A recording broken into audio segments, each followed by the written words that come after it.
दृष्टि आईएएस के audio article programme में आपका स्वागत है। आज का हमारा आर्टिकल इंडियन एक्सप्रेस में प्रकाशित लेख express view on women's reservation bill welcome women के सारांश पर आधारित है। इसमें टीम दृष्टि के इनपुट्स भी शामिल हैं और यह आर्टिकल सामान्य अध्ययन प्रश्न पत्र 2 के राज व्यवस्था खंड से जुड़ा हुआ है। तो आइए आर्टिकल की शुरुआत करते हैं। महिला आरक्षण संबंधित चिंताएं।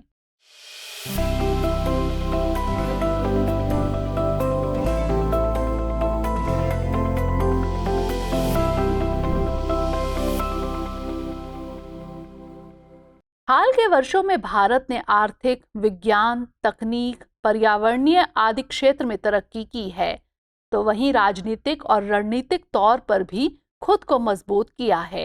इसी का असर है कि आज भारत विश्व की 5 प्रमुख अर्थव्यवस्थाओं में शुमार है। लेकिन इतनी तरक्की के बावजूद भारत सामाजिक स्तर में पिछड़ा हुआ है। जबकि कहते हैं आर्थिक प्रगति अपने साथ साथ सामाजिक प्रगति भी लाती है, पर भारत में यह संभव नहीं हो सका है। भारत इस सामाजिक प्रगति में कहां खड़ा है, इसे हम समाज में महिलाओं की प्रगति से आंक सकते हैं। जैसा कि हमारे संविधान के वास्तुकार बाबा साहेब अम्बेडकर हमेशा कहा करते थे कि सामाजिक प्रगति का पैमाना महिलाओं की प्रगति है। तो हम कहां खड़े हैं इस सामाजिक प्रगति में? विश्व आर्थिक मंच द्वारा जारी ग्लोबल जेंडर गैप रिपोर्ट 2023 के अनुसार भारत 146 देशों में 127वें रैंक पर है। तो अंतर संसदीय संघ के 1 सितंबर 2023 तक के आंकड़ों के अनुसार संसद में महिला भागीदारी के मामले में भारत 141वें नंबर पर आता है। इन आंकड़ों को हम यूं भी समझ सकते हैं कि भारत ने शीर्ष पदों पर केवल कुछ ही महिलाओं को देखा है। जैसा कि भारत की आजादी के बाद से आज तक केवल एक ही महिला प्रधानमंत्री तो केवल 2 ही महिला राष्ट्रपति बन सकी हैं। वहीं आज तक एक भी महिला ना उच्चतम न्यायालय में मुख्य न्यायाधीश बन सकी है, ना ही किसी महिला ने कभी उपराष्ट्रपति का पद ही हासिल किया है। वर्तमान में भी देश में पदस्थ 30 मुख्यमंत्रियों में से केवल पश्चिम बंगाल की ममता बनर्जी ही एकमात्र महिला मुख्यमंत्री है। इसे देखते हुए ही हाल में भारतीय संसद ने ऐतिहासिक फैसला लिया है। हाल ही में महिला आरक्षण संबंधित विधेयक नारी शक्ति वंदन अधिनियम लोकसभा और राज्यसभा से पारित हो चुका है। हालांकि इसे लागू करने के लिए अभी आधे राज्यों के अनुमोदन की आवश्यकता है। वैसे तो सदन के भीतर लगभग सभी दलों ने इसका समर्थन किया है, लेकिन विधेयक को लेकर विपक्ष ने कई चिंताएं भी जाहिर की हैं। जैसे कि विपक्ष का आरोप है कि इसके परिसीमन तक क्यों रोके जाने का प्रावधान किया गया है। कई समितियों की सलाह के बावजूद ओबीसी वर्ग के लिए महिला आरक्षण का प्रावधान क्यों नहीं किया गया है और कोटा के अंदर कोटा जैसे प्रावधान क्यों लागू किए गए हैं। वहीं राज्यसभा और राज्य विधान परिषदों में आरक्षण की व्यवस्था नहीं करने को लेकर भी सरकार पर सवाल उठ रहे हैं। कई विश्लेषक विधायिका में डायरेक्ट सीट के आरक्षण का भी विरोध कर रहे हैं। उनके हिसाब से इसके बेहतर विकल्प भी हो सकते हैं। ऐसे में हम देखते हैं कि विधेयक को लेकर पक्ष विपक्ष के कई सवाल जवाब हैं, जो आज चर्चा के केंद्र में हैं। आज की अपनी चर्चा में हम इन सभी मुद्दों के जवाब तलाशेंगे, लेकिन पहले विधेयक के प्रावधान को समझ लेते हैं। क्या है विधेयक के प्रावधान? यह विधेयक लोकसभा, राज्य विधानसभाओं और राष्ट्रीय राजधानी क्षेत्र दिल्ली की विधानसभा में महिलाओं के लिए यथासंभव 1/3 सीटें आरक्षित करता है। यानी वर्तमान लोकसभा सीट के अनुसार इसके लागू हो जाने के बाद लोकसभा में महिलाओं के लिए सीटों की संख्या 181 हो जाएगी। यह लोकसभा और राज्यों की विधानसभाओं में एससी और एसटी के लिए आरक्षित सीटों पर भी लागू होगा। यानी यह आरक्षण एससी एसटी के लिए कोटे के अंदर महिलाओं के लिए 1/3 कोटे का प्रावधान करता है। वहीं विधेयक में प्रावधान है कि यह आरक्षण विधेयक के लागू होने के बाद होने वाली जनगणना के प्रकाशन के बाद से प्रभावी होगा, जबकि जनगणना के आधार पर महिलाओं के लिए सीटें आरक्षित करने के लिए परिसीमन किया जाएगा। आरक्षण की अवधि 15 वर्ष निर्धारित की गई है। हालांकि इसे आगे बढ़ाया जा सकता है। विधेयक में प्रावधान है कि इसे रोटेशन के आधार पर लागू किया जाएगा, जिसे प्रत्येक परिसीमन के बाद बदला जाएगा। इन प्रावधानों को जानने के बाद चलिए जानते हैं इसे लेकर चिंताएं क्या हैं। सबसे जरूरी चिंता तो यह है कि इसे लागू कब से किया जाएगा, इसे लेकर स्थिति स्पष्ट नहीं है। विधेयक के अनुसार यह आरक्षण विधेयक के लागू होने के बाद होने वाली जनगणना के प्रकाशन के बाद से प्रभावी होगा, लेकिन 2021 में होने वाली जनगणना कब पूरी होगी, इसे लेकर कोई स्पष्टता नहीं है। दरअसल मौजूदा संवैधानिक प्रावधानों के अनुसार 2026 के बाद होने वाला परिसीमन 2031 की जनगणना से पहले नहीं हो सकता। ऐसे में अगर 2024 में भी जनगणना शुरू होती है तो कम से कम 2 वर्ष तो लगेंगे ही, और फिर उसके बाद परिसीमन में समय लगेगा, तो भी इसे 2029 से पहले कार्यान्वित नहीं किया जा सकेगा। लेकिन 2024 की जनगणना के आधार पर परिसीमन करने के लिए संविधान के अनुच्छेद 82 और अनुच्छेद 170(3) में संशोधन की आवश्यकता थी, जो नहीं किया गया है। लेकिन इससे भी बड़ा विरोध अन्य पिछड़ी जाति के लिए आरक्षण नहीं किए जाने को लेकर है। दरअसल भारत में 1931 के बाद कभी जातिगत जनगणना हुई ही नहीं। ऐसे में ओबीसी आबादी की वास्तविक संख्या ज्ञात नहीं है, और अगर इनकी वास्तविक संख्या ज्ञात नहीं है तो आरक्षण किस आधार पर दिया जाएगा। हालांकि United district information system for education plus द्वारा स्कूल नामांकन डेटा के अनुसार ओबीसी आबादी लगभग 45% है। वहीं 1980 में मंडल आयोग ने अपनी जो रिपोर्ट सौंपी थी उसमें ओबीसी की आबादी लगभग 52% आंकी गई है। यही कारण है कि विपक्ष लंबे समय से जातिगत जनगणना की मांग कर रहा है, लेकिन सरकार इसके लिए तैयार नहीं है। इतनी बड़ी आबादी को दरकिनार कर महिला आरक्षण लागू करने के मुद्दे पर ही सरकार की आलोचना की जा रही है। इस बाबत गीता मुखर्जी समिति ने भी 1996 में अपनी रिपोर्ट पेश करते हुए सिफारिश की थी कि महिला कोटे का विस्तार पिछड़े वर्गों तक किया जाए। विपक्ष को SC/ST के भीतर महिला कोटा लागू करने से भी आपत्ति है। उनका कहना है कि इससे इन महिलाओं की सदस्य संख्या में बहुत बड़ा अंतर नहीं आएगा। इसे हम 2022 तक के लोकसभा के आंकड़ों से समझ सकते हैं। इसके अनुसार SC/ST के लिए आरक्षित 131 सीटों में 84 SC के लिए और 47 ST के लिए हैं, और उनमें 20 सीटों पर महिलाएं चुनकर आई हैं। अब अगर हम यह माने कि SC/ST कोटे के तहत कुल 131 सीटों में 1/3 महिला के कोटे में जाती है, तो उनके हिस्से लगभग 44 सीटें आएंगी। वहीं 2022 तक लोकसभा में कुल 78 महिला सांसदों में से 20 SC/ST महिलाएं थी, जो कि लगभग 25.6% थी। लेकिन अब मान लेते हैं कि कुल महिलाएं 181 होंगी और SC/ST 44, तो कुल महिलाओं के अनुपात में उनका अनुपात लगभग 24% हो जाएगा। यानी लोकसभा में महिला सांसदों की कुल संख्या के मुकाबले SC/ST महिलाओं का प्रतिशत आरक्षण लागू होने के बाद भी लगभग समान रहेगा। अब जैसा कि विभिन्न रिपोर्ट्स कहते हैं कि SC/ST महिलाओं की समस्या बाकी महिलाओं से काफी अलग होती हैं। ऐसे में संसद में उनकी आवाज को बाकी महिलाओं के साथ उतनी मुखरता नहीं मिल पाएगी। वहीं गीता मुखर्जी समिति ने राज्यसभा और विधान परिषदों के लिए भी आरक्षण का सुझाव दिया था, लेकिन मौजूदा विधेयक में यह सुझाव भी शामिल नहीं है। ऐसे में सवाल उठ रहे हैं कि राज्यसभा में ऐसे प्रावधान क्यों नहीं लागू किए गए। लेकिन समस्या यह है कि राज्यसभा में महिलाओं की संख्या पहले से ही कम है, जहां लोकसभा में महिला सांसदों का प्रतिशत 15.24 है, वहीं राज्यसभा में यह आंकड़ा 13.9% है।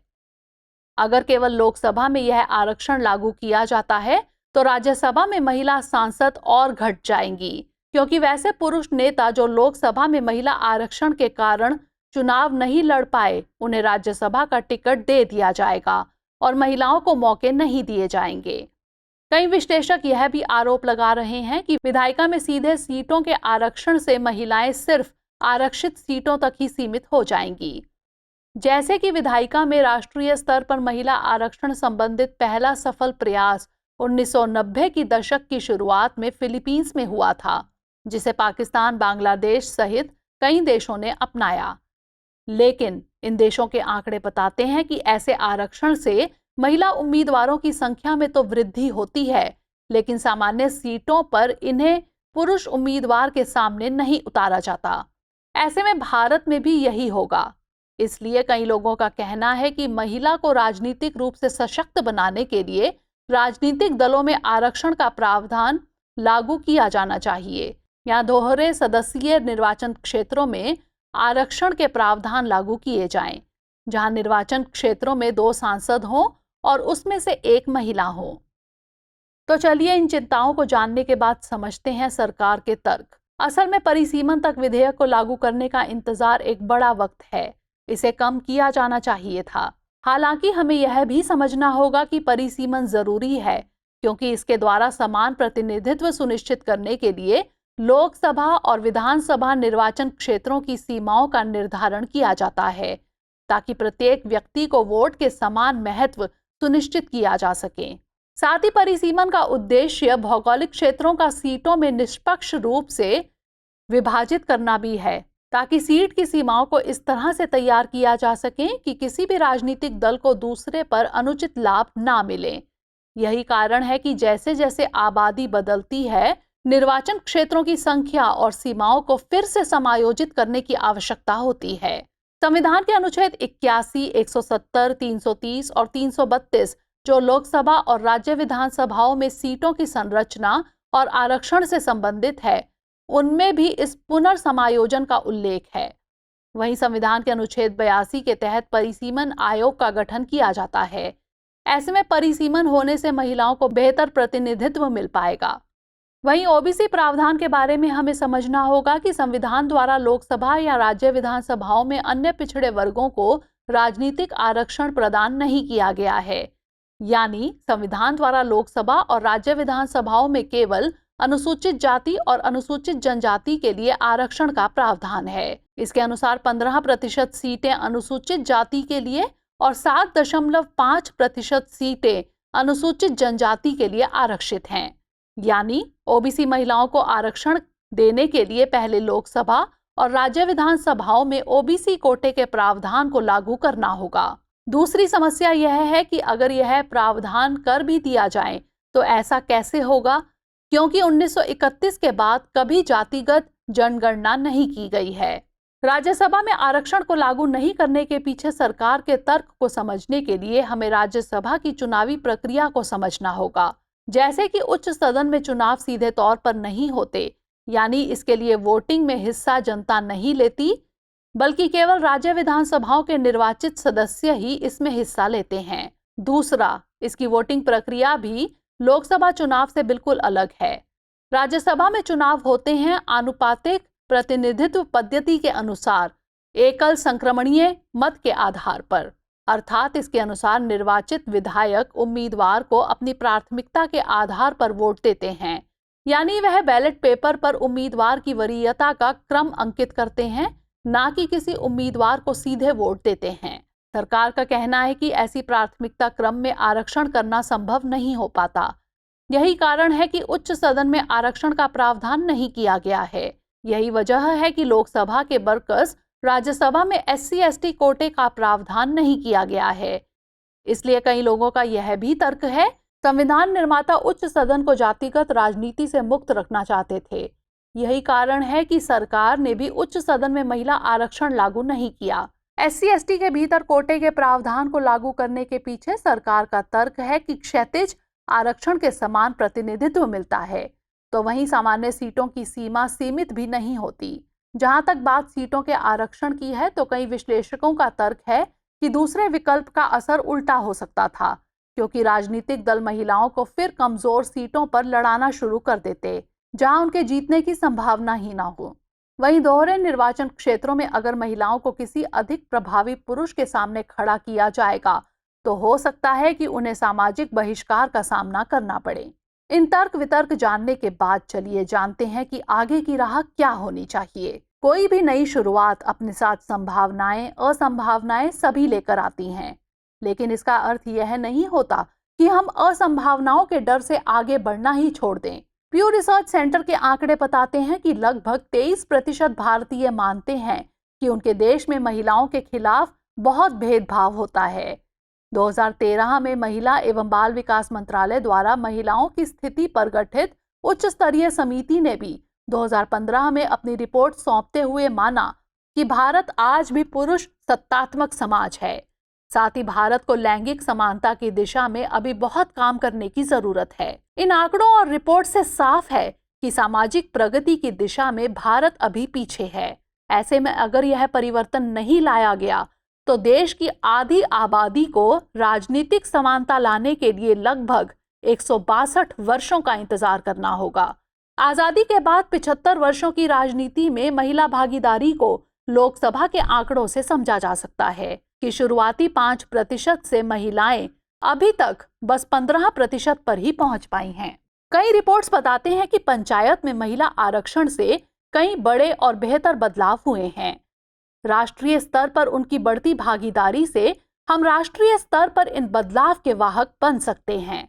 लेकिन विपक्ष और विश्लेषकों की चिंता भी जायज है। हालांकि विधेयक के संबंध में होना तो यह चाहिए था कि इसे किसी उच्च स्तरीय समिति के पास भेजा जाए और फिर इस पर संसद में चर्चा हो। इस पर शिक्षाविदों, नागरिकों और समाज के सभी वर्गों से भी राय ली जानी चाहिए थी। वहीं ओबीसी मुद्दे के राजनीतिकरण से बचकर अगर वे देश की प्रमुख आबादी हैं, उस अनुपात में उनके प्रतिनिधित्व के बारे में भी विचार किया जाना चाहिए था।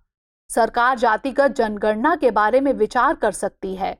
वहीं उच्च सदन में विधेयक के प्रावधान कैसे लागू किए जाते हैं, किसी विशेषज्ञ समिति से इस पर राय भी ली जा सकती थी। वैसे अभी भी देर नहीं हुई है, अभी भी सरकार इस पर विचार कर सकती है, लेकिन इसके लिए सभी दलों को पहले लाभ हानि के समीकरण से बाहर निकलकर महिला उत्थान को अपना केंद्रीय मुद्दा बनाना होगा। साथ ही विधायिका और कार्यपालिका को यह भी ध्यान देना होगा कि केवल विधायिका में महिला आरक्षण के द्वारा महिलाएं सशक्त नहीं हो पाएंगी, बल्कि जमीनी स्तर पर भी समानता के सपने को साकार करने के ठोस प्रयास करने होंगे।